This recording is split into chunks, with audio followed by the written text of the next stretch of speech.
when I started work, it wasn't envisaged that girls would have the kind of career that I've had.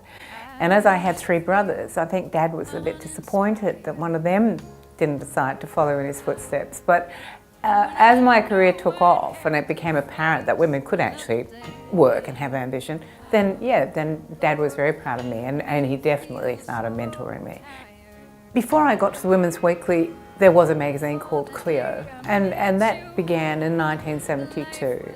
And you know, the decade of the 70s was a decade of huge change, and women, wherever they lived, were all starting to come out and make their mark.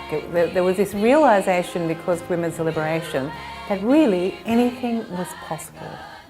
And so Carole King decided she could have a go. You know, I decided I could have a go. I wasn't the only one. You know, there were lots and lots of women who suddenly thought, oh, I'd like to do that. I'd like to contribute a bit more. I have ambition. I really want to get to the top. And so CLEO was a great stepping stone, and something I enjoyed enormously, but always my end goal was to get to the Australian Women's Weekly. Back in the late 60s, early 70s, pregnancy was looked on as some kind of illness. And I think they were really worried that I was going to be ill. But I wasn't ill, I was just having a baby.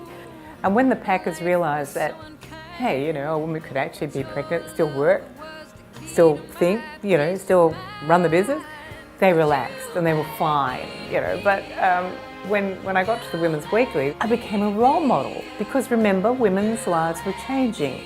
And women were thinking, oh look, I could have a job and I could still be married and I could still have children. And so I became a role model for women, showing that it was possible to work and be a mother. But you know, we all meet obstacles, whatever we do in our careers, whether we're a woman or a man.